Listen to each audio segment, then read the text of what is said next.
I'm Aaron. I'm Alex. We are Two in the Booth, formerly known as the On Deck Circle. We have rebranded, recreated, and rethought our podcast. There's still going to be the lively baseball banter from two guys that love America's pastime. We thought it was time for a refresh, embrace our inner chat GPT, and hopefully a catchy graphic and more accessible content to the everyman about baseball. And I'm excited. Alex, you got any profundity? Just anytime a team rolls out new jerseys, teams open up in new cities, there's just an excitement around those sorts of decisions. So there's nothing but excitement right now with this rebrand, even though a lot of it's going to stay the same by way of the banter. Nonetheless, though, we're excited to kind of repackage how we bring this podcast to you guys for the 2026 baseball season. What? Is this year 3 for us now? I think it's year 4, actually. Is it year 4? Oh, I think so. Time flies when you're having fun. So. Time flies when baseball is being played. I don't know about you, but I feel like the last couple weeks have just dragged. I mean, like the Super Bowl was dumb. And then what else was there? I mean, nothing else pretty much. The whole beginning of winter dragged for me, but as a Tigers fan, we've been living in warp speed the last 3 weeks. And so this winter couldn't be coming to an end faster for Tigers fans because Scott Harris came out of hibernation about 3 weeks ago. And he saw his shadow.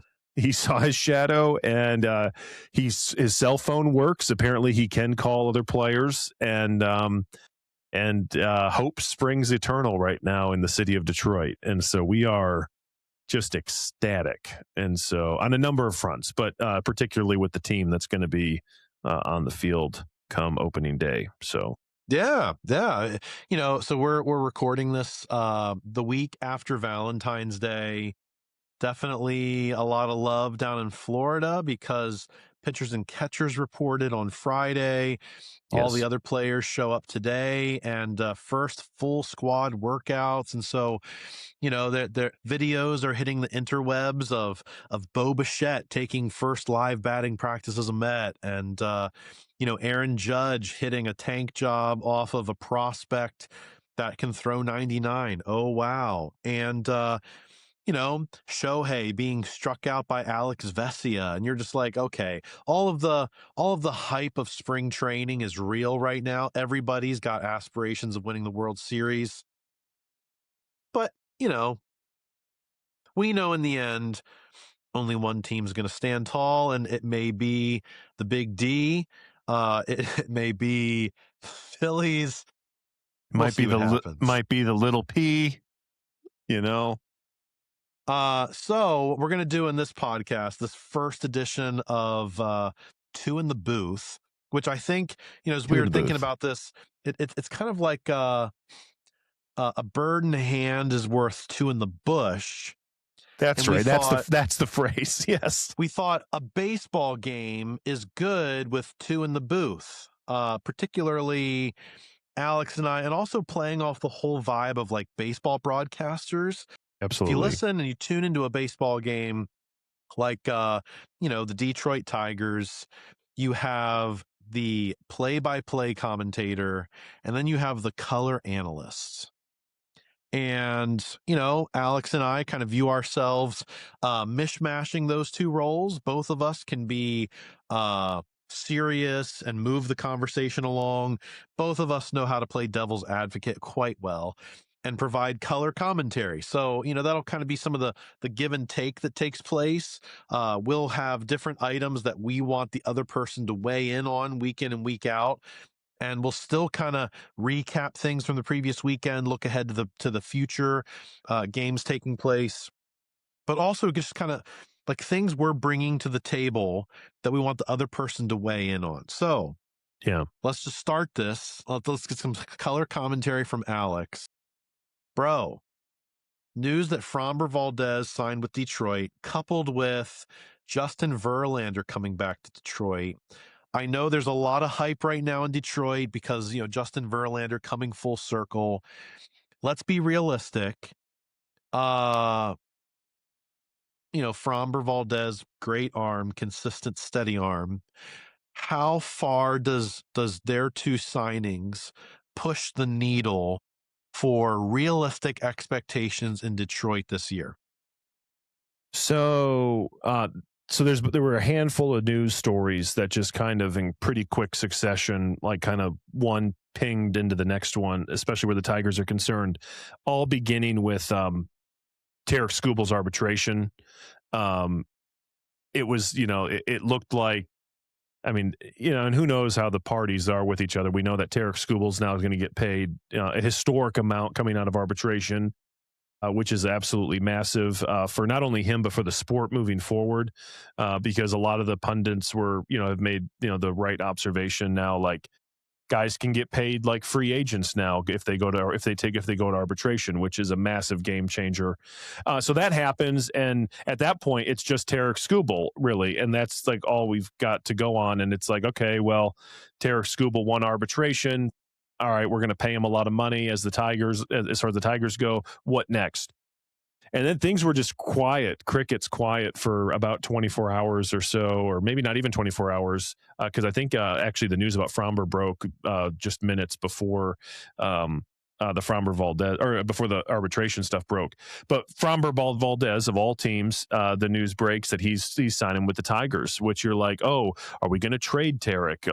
Like what's going to happen here? And it's like, no, we aren't going to trade Tarek. We're actually going to ride with Skubal and with Framber Valdez as the 1-2 in the rotation, which is absolutely huge. And so, like, you immediately have a top end rotation where you have accents, if you will, after you leave the top two spots with the Skubal, Valdez. Then you got Jack Flair, a veteran Jack Flaherty. You've got Casey Mize, who had a pretty good year last year. You have some young guys. Troy Melton showed really well. And then the news broke that Reese Olson, who's another young pitcher for the Tigers, he's out for the year. He's going to have surgery. And when they announced that, they almost simultaneously announced that they went and got Justin Verlander, which Ah, is a massive pickup, as far as not only the poeticness of it, but at the same time, like, hey, we're asking you to come in, and regardless of what fans expect, like, you expect him to be a 4 or 5 starter. That's it. And Justin Verlander, I think, can fill that role really easily. And so I, don't want to I want to cautiously jump on the bandwagon because we still have massive gaps in our, lineup unless guys continue to develop. But this does put us, I think, squarely in the conversation to compete in the American League and possibly make the World Series. And so, we'll see. But I'm like, it was a massive swing in about 2 weeks, because 2 weeks ago, some very unkind things were being said about Scott Harris. There didn't appear to be any direction for the Tigers, not only going into the season, but like long term. Like, what are we doing here? And now, for the first time in, I don't know, maybe a decade or more, the Tigers are back. Like, okay, you're upper echelon in the American League, and this is a good feeling. well, it shades back to like the early 2000s, right? When they had Verlander, Scherzer, like they signed Pudge Rodriguez, and like, they start bringing talent together, and you're like, man, this rotation is built for the postseason. And I'm not trying to overstate things, but like in Skubal and Framber Valdez, you have two of the top 5 left-handed pitchers in baseball. Like Not only that, but Blake Snell's probably one in that conversation. yes, Christopher Sanchez is in that conversation. yeah. But a Chris Sale maybe. But you're thinking dominant left-handed pitchers. You got a back-to-back Cy Young Award winner. And then you've got a guy who consistently eats 200 plus innings a year and has an elite ground ball rate that he induces. And you're like, man, if we're doing a best of 3 series in the playoffs or the wild card, you got to feel pretty good about your chances of taking 2 out of 3 with Tarek Skubal and Framber Valdez at the top of that rotation. Yeah, no, very much so, and there he's durable too. Like like you said, like which means he's probably due for a major injury this year, and like we'll cross that bridge when we get there. But he's consistently, put up these kinds of numbers. He's finishing top 5 in the Cy Young on a pretty regular basis. Like these are two very elite pitchers, and that can't go. There's just no way to say it any other way. And so, again, the local radio programs here in Michigan are quick to point out the fact, you pair this rotation with the dumpster fire that is the AL Central, and you basically just guarantee your spot as long as you stay healthy and show like reasonable progress on offense and maybe do something at the trade deadline. You're going to be right there winning the division, getting a spot in the tournament, if you will. And then it's like kind of like, well, yeah, we'll see how it falls. And if you're going to throw out Skubal and Framber Valdez, you seem to have a pretty good advantage as long as you can score some runs. Or score enough runs. Score enough runs, exactly. But again, the problem for the Tigers goes back to Game 5 of the ALDS, and you're playing in the 14th inning, and you can't scrape across one run. Framber Valdez and Tarek Skubal won't help you in that particular situation. And so it's trying to score that run before the 14th inning to allow yourself to get to the ALCS. And so if they can do that, and right now it appears that they're, going to be riding with the talent that they have on the roster right now, which means they're expecting Riley Green to not strike out 1,000 times this year. And so that's needs to be had. I think it's hilarious some of the stuff he's making news because he's made adjustments to his swing, and he's like, rather than thinking I can hit 5,000 home runs, I'm not trying to strike out 200 times. And it's like, yeah, like you kind of get in that rut, and you're a historically good young player for the Tigers, but you're also historic in all of Major League Baseball with the rate that you strike out, and that does not help in Game 5 of the ALDS when they have to pinch hit for you because they can't trust you to bat against a lefty. No, it does not. 100% right. The other thing I want your thought on, as spring training has started, most of the big free agents are off the board. Zach Gallen returning to the Diamondbacks, Chris Bassett signing with the Orioles, Framber Valdez is off the market. All the other big free agents that were out there have pretty much signed and locked up, with teams. Jordan Montgomery, the Pete Alonsos, the Kyle Tuckers, the Alex Bregmans. We have no idea though who was sneaking beer into their dugout last season that might just find their way onto the market last second. So like the market is what it is right now, but it could change in a moment's notice if it comes out that just say, hey, a Nick Castellanos was sneaking beer into the dugout and then just gets cut from their team. And so the market's stable, but who knows what it might look like in a week. It's messed up, dude. That's messed up. Yeah, are you the beer guy? He comes to Philly June 2nd. I want to go to that game, wear my Nick Castellanos shirt, and cheer for him because, to me, I love that guy. I think he's amazing. But there's rumors that you're the beer man for the Phillies dugout now in 2026. Is that true? I can neither confirm nor deny. I definitely will not be bringing Presidente. Beer here. And so here's the thing that just is hilarious to me. Like, he brings a beer into the dugout, and yet not even probably 10 feet behind him are people consuming copious amounts of beer. And we're like, okay. Hey, I just, what a deal, though. What a deal for the Padres. To be able to go get a guy for $750,000 while the Phillies pay him $20 million this year. What a great deal. To me, I think that, personally, I would not have released him. No kidding. Because basically the Phillies are paying him. Literally, they're paying him to play for another team. And it would be not hilarious, but it would be horrible if the Padres beat the Phillies in the playoffs, or the Padres make the playoffs and the Phillies don't for whatever reason. Yeah. and the Phillies paid for the Padres to get this piece that led them into the playoffs. The other thing that would be hilarious is if the Phillies dealt for him at the trade deadline because of how like torrid he's been on offense. And Yeah, you're like, this is maybe the the hitting coach stuff. for the Phillies really should go, not Nick Castellanos. Yeah, this is the stuff though the Padres do, and I'm like, and this is I didn't believe it when I heard it. It's a fact though. He was statistically the worst player via WAR last year of all those eligible players. Um, yeah, I mean, you kind of hope best case scenario, you can get 20 home runs out of him and 80 RBIs. And you accent him with Fernando Tatis and Manny Machado, and it just like I don't know. He's not a good outfielder. He can't, he doesn't move that well. Be playing first base or DH for them. And you're like, why couldn't the Phillies have done? Oh, that's right. That uncomfortable situation, and so you're just like, I just don't know if it'll work out for the Padres. Maybe it will.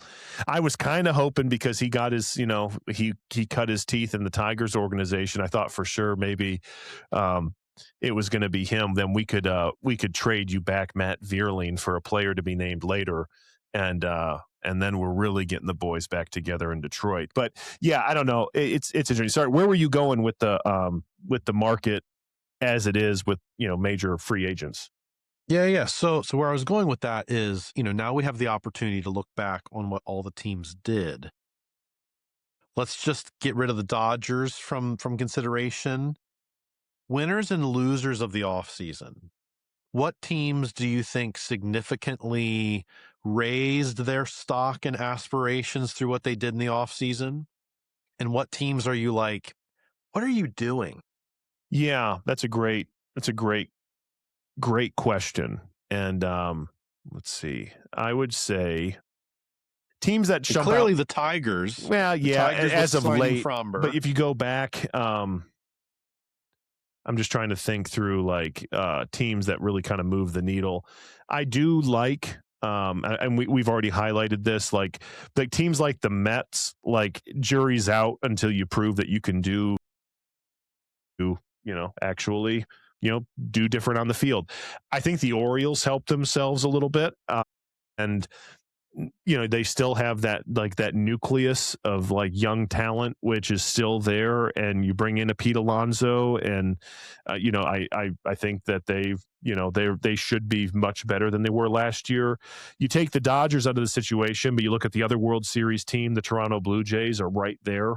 um it's it's just they there's no reason to think they're not going to be a favorite in the American League. um Another team that I think was a winner, and this was very much under the radar, but the Guardians signing Jose Ramirez to basically a steal of an extension to get him to play basically the rest of his career for them for a song. Yeah, so Uh, they were on the tip of my tongue for a "What are you doing?" They've got something in the water there that's persuading people to not only take a discount, but then just be cool with the fact that you're not putting anybody else around them to make the team any better. And so, yeah, you get Jose Ramirez at a discount, and you look at it and you're like, you don't have any meaningful free agent signings in the offseason. Yeah, and your major league leading closer is still suspended and won't play this year. So, like, are you actually a better team getting Jose Ramirez at a discount and then not doing anything in addition? yeah. And then, so like that was the big thing for the Tigers, right? Like, oh, you re-signed Gleyber Torres, but you didn't do anything else. So how are you actually better? Oh, now we've got Fromber. Now you've got JV. Oh yeah, we got Kenley Jansen in the back end of the bullpen that kind of like platoon to platoon closer with Kyle Finnegan. And so you're like, okay, no, we're a better team now. Did the Cleveland Guardians actually get any better? No, they just saved a whole lot of money, which just begs the question, like, okay, you saved some money. What are you going to do with the money you saved? Hypothetically, you'd go get somebody, but they didn't. So I don't know. True. I think the Mariners did a good job of rebounding. I mean, they lost Jorge Polanco, they lost Eugenio Suarez, and You go out and trade for Brandon Donovan, go out and get yourself some other pieces that they added over the offseason. And you're like, oh, cool. Like they're re-upping, they're ready to get back into the fight. I look at a team like the Cincinnati Reds and they sign Eugenio Suarez, and you're like, dude, there ought to be a cap on how many third basemen you can carry on your roster. Well, okay, and I hate to keep pushing back on the state of Ohio here had a really confusing offseason because literally this is an episode of we've been there, done that. We've seen this already. We've seen this with Eugenio Suarez. You've signed as a free agent in Cincinnati before. He's just a few years older now than he was then. He might hit 50 home runs this year. It's unlikely though. He could strike out 200 times. And that's more likely. And what's very likely is he's going to bat around 200. And so you're just like, I don't know. Like, it's just kind of like these are head scratching moves where you're like, you've got some good young talent. And it feels like there's this, we'll call it the Pittsburgh Pirate syndrome of just like the purgatory of Major League Baseball. We've got enough talent to keep fans somewhat interested. And even right now on February 16th, to feel like we're like we've got some hope. But then like when games start getting played, no one's going to pick the Reds and the Pirates to win the Central. And so, except maybe Aaron Armstrong. I will, because I mean, like, okay, so you brought up the Pirates. They're a mix of what are you doing / I think they move the needle. You go out and you sign, you acquire Brandon Lau. You sign Ryan O'Hearn. He was an all-star last year. You take a flyer on just Nixon Garcia. You sign Marcelo Zuna. The whole Andrew McCutchen fiasco aside, in terms of like he wants to return and play for the Pirates, and they're like, thanks, but you're too old. There's some significant upside the Pirates have because you pair these off-season acquisitions with Paul Skeens, Jared Jones, Mitch Keller, and a stabilized bullpen and some other pieces that they have, and you're like, huh. In a league, in a division where the Cubs and Brewers and Cardinals are often the ones duking it out, you can see the Pirates like maybe making some noise this year. They've got some names. It's not like last year we went to the Phillies Pirates game and you're like, I don't know if I could name anybody in their starting 9 outside of O'Neal Cruz. Not so this year if everyone stays healthy. You've got some names who have established themselves in baseball. You've also got some great top prospects that they got waiting in the wings. The other, so here's one I'll throw out to you just as a sympathetic Ohio situation. Go ahead with the Pirates. The one problem though is the Brewers didn't do anything to get any worse. True. So that's where I was going next. Milwaukee, they trade away their top of the line starter, Freddie Peralta. And you're like, okay, that makes them a little worse. They still have Jacob Mizorowski. They still have good back end of the bullpen, and they still have some scrappy players, and they got Christian Yelich and Jackson Churio. But you're like, they could have used a bat. They could have used Zach Gallen. They could have used, some of these other players. Didn't really take advantage. And that's where we are every year with the Brewers. And the last couple of years, they seem to be the cream of the league, which is like really, and again, like talking about they're not going to win a World Series probably. Milwaukee's not going to win a World Series, but they are going to win enough games to get in the playoff and steal a spot from somebody that could win a World Series. So anyway. Yeah. Well, all right.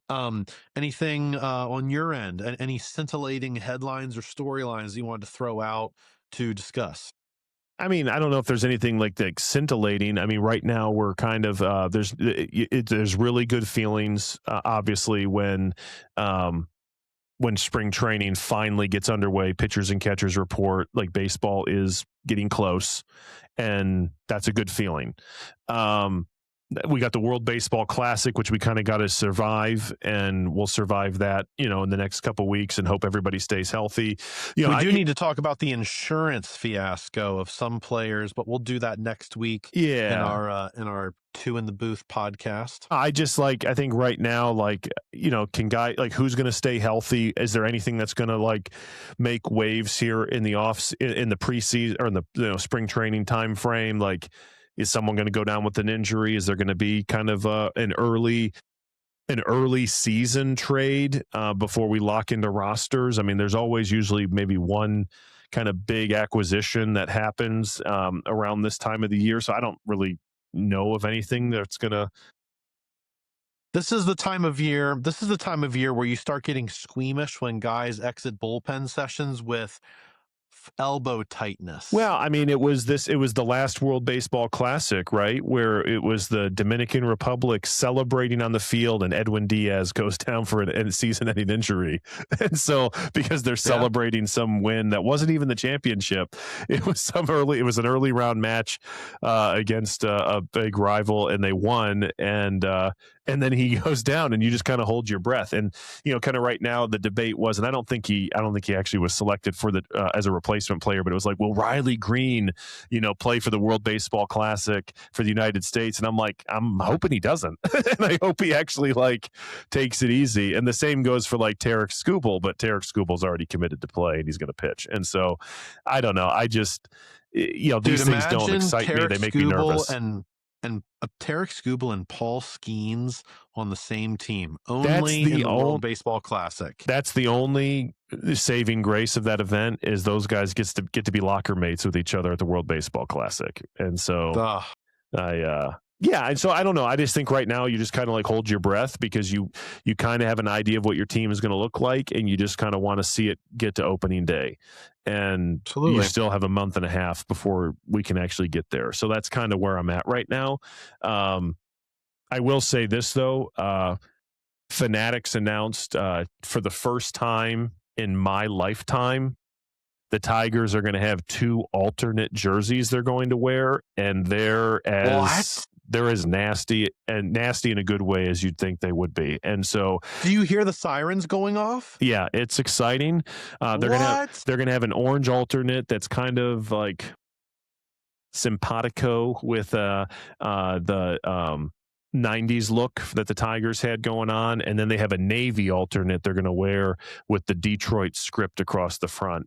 And dude, yeah, we're ecstatic. And so my brother said it best. He's like, in one off season, or in about 3 weeks, the front office for the Tigers has done just about everything we've ever wanted them to do, and they did it really quickly. And so they've brought in some pitching, and they've given us some cool jerseys, and we're living pretty good right now. And so, yeah, I'm excited about that. How about you? What do you what's on your mind as we sit here on February 16th? Well, I just, like you said, the excitement, right? The smell of the grass, the feel of the dirt. It's back. Yes. Baseball is back. And there's something peaceful about America's pastime returning. I feel like, and I'm not being political or anything like that, but I feel like America needs baseball right now. Like, more than we've ever needed it. We got the Olympics right now.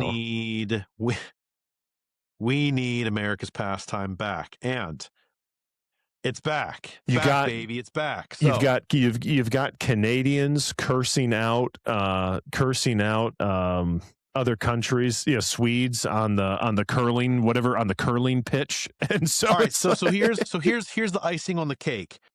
Joey Votto is doing Sunday Night Baseball. Woohoo, dude!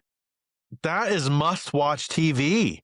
He's doing, and then you've got Clayton Kershaw, Bob Costas doing NBC baseball. Yeah, a little bit of a bummer there. Nice, but, small victories. Here's my thing. So I'm looking at him here. He's on the front page of on the home page of Major League Baseball. two things that are kind of excited. Shane McClanahan's back and he's healthy for the Tampa Bay Rays. They said that last year. Well, if he's healthy, that brother's fantastic. And so I would be so good to see him actually pitch. And it just makes everybody in the AL East a little nervous. And we have times to talk predictions later. Heaven forbid if Austin Riley has a bounce back year for the AL East. Heaven forbid. I mean, the NL East? Or the NL East, sorry. And then if not only that, but if Ronald Acuna Jr. plays healthy all year, that's just good stuff. I mean, the best free agent move you can get for the Atlanta Braves is to have Ronald Acuna play all season long. So here's what we're going for. This is like an every other year thing. So he gets a healthy year. They win the division. The Phillies get the wild card, defeat them in best of 3 series, or Acuna gets injured and they either A, miss the playoffs, or B, they're the wild card and we beat them in a best of 3. That's kind of been the pattern over the last 4 to 5 years. Yeah, I see that pattern continuing. So, we'll see what happens. But another pattern that's going to continue, we'll be back next week with more of the Two in the Booth podcast. And until next time, we're out of here.